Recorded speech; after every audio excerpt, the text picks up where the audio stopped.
안녕하세요. 의사임당의 임재현입니다. 중요한 행사나 또는 결혼식들을 앞두고 미백에 대해서 문의를 해주시는 경우가 많은데요. 오늘 미백에 대해서 자세히 알아보도록 하겠습니다.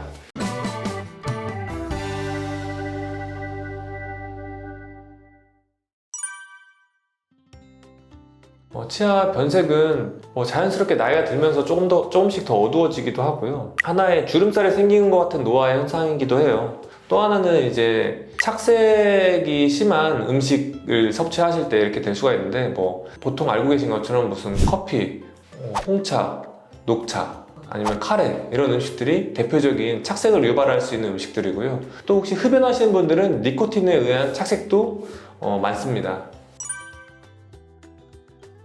치아를 표백작용을 통해서 하얗게 만드는 건데요. 과산화수소와 또 카바마이드 퍼록사이드라는 화학약품을 통해서 약품들이 반응에 의해서 생기는 활성기산소에 의해서 표백작용이 일어나게 됩니다.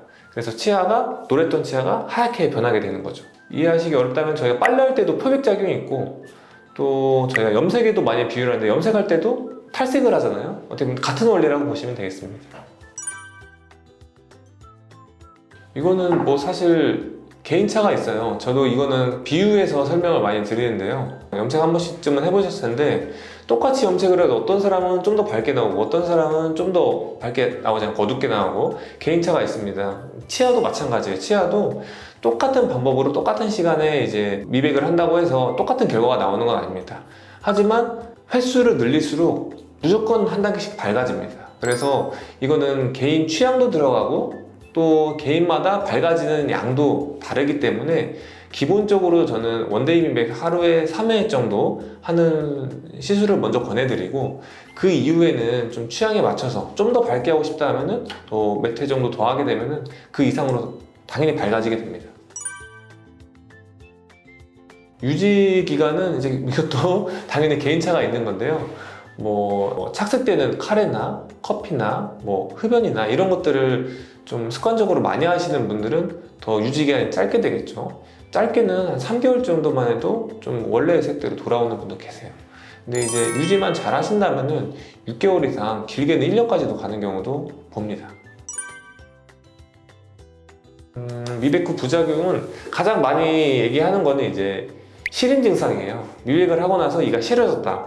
근데 사실 요즘에는 미백하고 나서 실이되는 얘기가 거의 없을 거예요. 요즘 뭔가 나오는 질문이나 아니면 후기를 보면은 없을 거예요. 왜? 그 이유가 식약청에서 농도를 정말 철저하게 규정을 해놨기 때문에, 예전에는 그런 규정이 없었기 때문에 아까 말씀드린 화학약품을 굉장히 고농도의 약품을 썼었어요.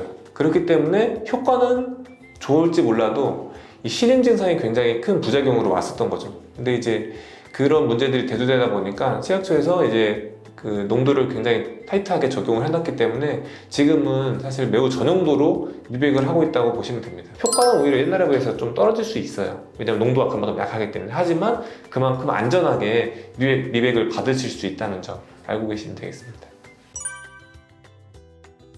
셀프 치아 미백이 요즘에 좀 다양하게 많이 나오더라고요. 근데 이제 이 미백이라는 것 자체에 대해서 사실 정확하게 알지 못하고 하셨을 때는 어떻게 보면 기대했던 효과가 나타나지 않거나 아니면은 그걸 넘어서 오히려 부작용이 나타날 수가 있어요. 예를 들어서 미백 효과를 좀 좋게 하기 위해서 치약을 오래 물고 있다든지 아니면은 미백 치약을 물고 이를 세게 닦는다든지, 그러면은 미백 효과랑은 전혀 무관하게 다른 부작용들이 생길 수 있는 거거든요. 그래서 혹시라도 그런 미백 치약을 쓰신다고 하더라도 다니시는 치과가 있다면은 꼭 간단하게라도 좀 상의를 하고 쓰신다면은 훨씬 부작용 없이 쓰시는데 도움이 될 수 있겠습니다. 특히나 치아에 하얀 반점이 있는 경우들이 있어요. 근데 이제 그거를 미백 치약이나 아니면은 저희 치과에서 미백으로 해결하려는 경우가 있으시거든요. 근데 사실 그런 치아에 있는 하얀 반점 같은 경우에는 미백으로는 해결이 안 되는 겁니다. 오히려 미백을 하게 됐을 때는 그런 하얀 반점들이 더 도드라져 보여요. 그래서 그런 부분들은 필요하다면 아예 레진을 통해서 자연스럽게 만드는 그런 치료가 필요한 건데요.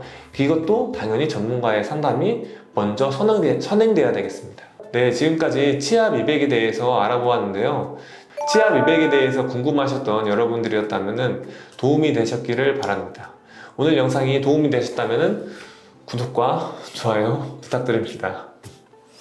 감사합니다.